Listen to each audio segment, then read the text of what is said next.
አሰላሙ አለይኩም ወራህመቱላሂ ወበረካቱ። ወድና የተከበራችሁ የፈረሰኛዋ ቲዩብ ፋሚሊዎቼ እንዴት ናችሁ? ሰላም ናችሁ ወይ? አልሐምዱሊላህ እኔ በጣም ሰላም ነኝ።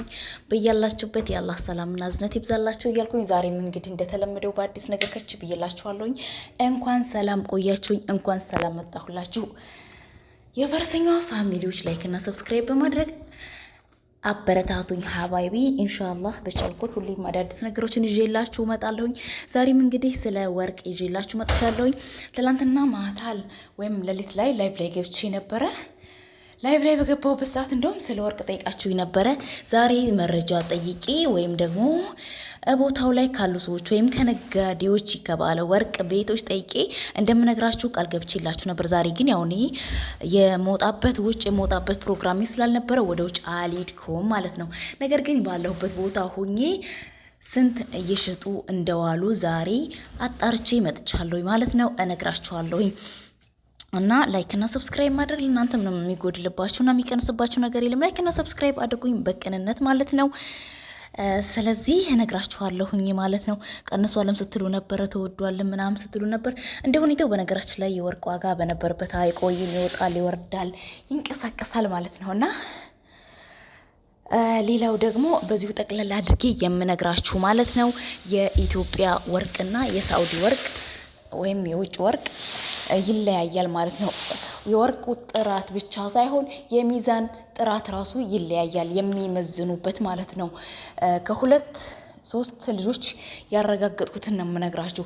ኢትዮጵያ ወርቅ ገዝተው መተው ማለት ነው፣ ወይም ደግሞ እዛ እያሉ ይሄ በጋብቻ መልክ ምናምን ይገዛው የለም እሱን ጣታቸው ላይ አድርገው መተው እዚህ አምጥተው ለመሸጥ ሲለያዩ ምናምን ባሎች ጋር በመራራቅ ያው አንዳንዴ ችግር ይከሰትና ይለያያሉና ሲለያዩ ቀለበታቸውን ለመሸጥ ወደ ወርቅ ቤት ሲሄዱ ኢትዮጵያ 2 ግራም ተብሎ የተገዛው እዚህ ሲመዘን 1 ከኩል ነው የሚሆነው።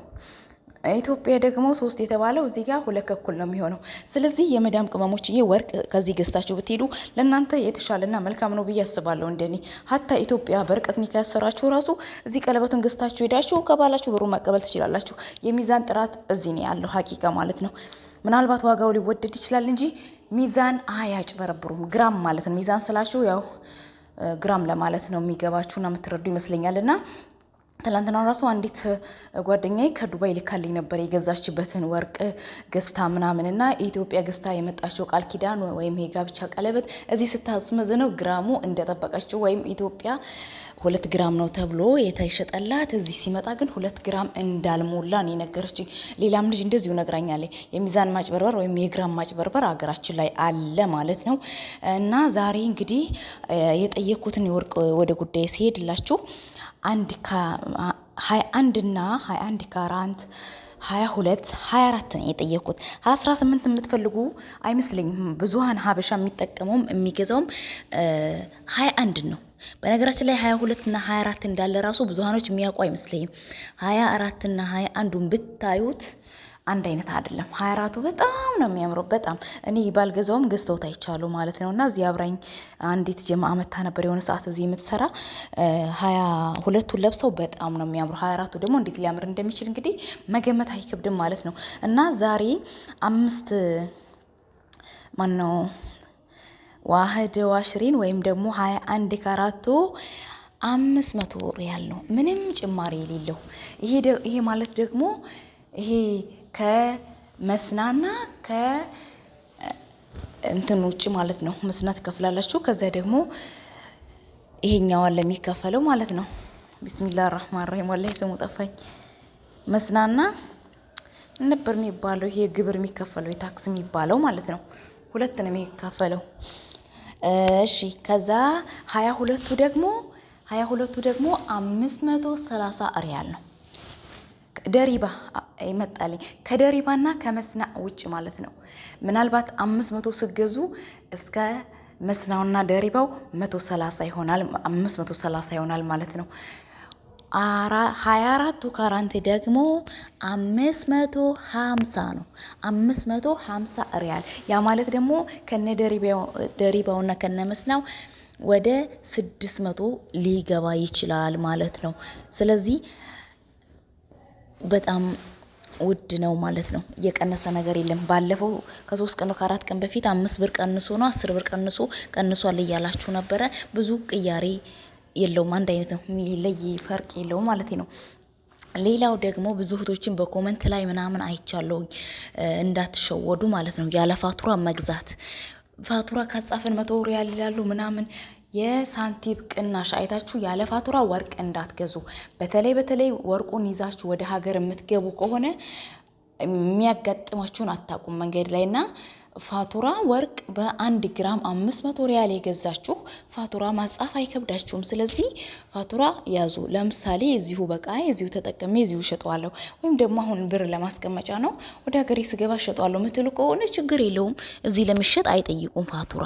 ኢትዮጵያም ላይ ጠይቁ ይችላሉ ፋቱራ፣ ግን መንገድ ላይ በአጋጣሚ የሚያጋጥማቸው አይታወቅም። እኔ ያለ ፋቱራ ያዙ አልልም ማለት ነው። ስለዚህ ፋቱራ አሰሩ። ፋቱራ እያሰራችሁ ነው ወርቃችሁን መያዝ የሚኖርባችሁ ማለት ነው ሀባይቢ።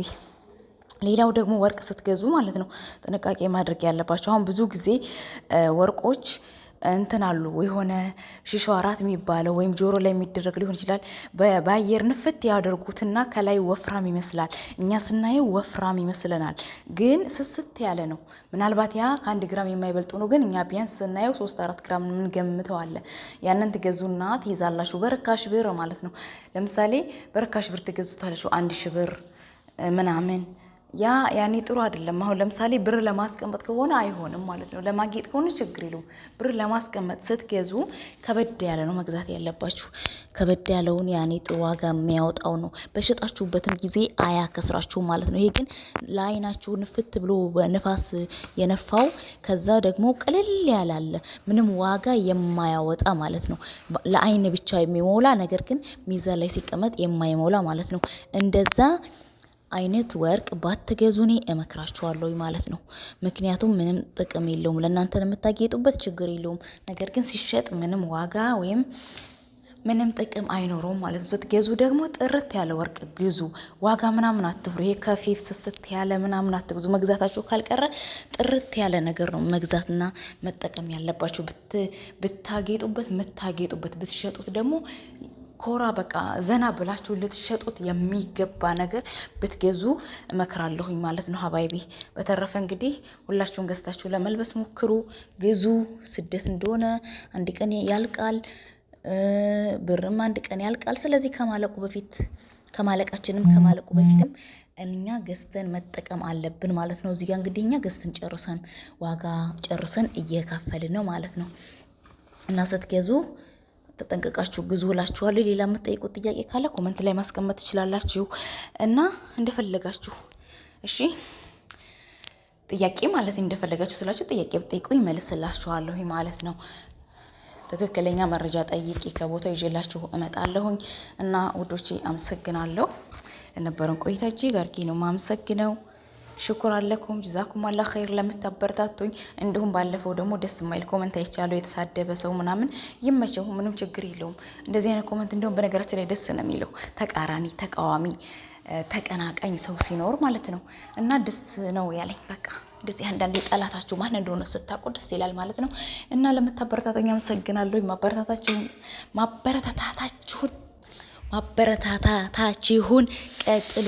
እንዴ ተብታባነኝ እንዴ ቆይ እኔ ተንተባከብኩኝ። ቢስሚላ። እና ያው ለዛሬ እንግዲህ ጨርሻለሁ ማለት ነው። ይሄንን ይመስላል። ሌላም የብር ዋጋ እንኳን ምንም አይሰራላችሁም ከዚህ በላይ ዳይመንድ ልበላችሁ፣ ዳይመንድ ግዙ። እና እንደዛ ነው እላችኋለሁ ሀባይቢ። ለሁላችሁም አላህ ይረዝቃችሁ፣ ወርቅ በወርቅ ያድርጋችሁ፣ ጌጥ በጌጥ ያድርጋችሁ፣ ወርቅ የሚያለብስ ባል ይስጣችሁ። እኛ እንግዲህ እዚህ ጋር ያው ጨራርሰን እንደምታዩት ጨራርሰን ቆጣጠርን ማለት ነው። እና ይሄንን ይመስላል ውዶቼ፣ በርቱልኝ፣ ሰላማችሁ ይብዛ። እጅግ አድርጌ አመሰግናለሁኝ ለነበረን ቆይታ። አዲስ ጥያቄ ካላችሁ ኮመንት ላይ አስቀምጡልኝ። ምንም አይነት አስተያየት ቢሆን እቀበላለሁ። እጅን ዝርግቼ መችት ይበላችሁ። በያላችሁበት ያላ ሰላምና እዝነት ይብዛላችሁ። ወሰላሙ አለይኩም ወራህመቱላሂ ወበረካቱ።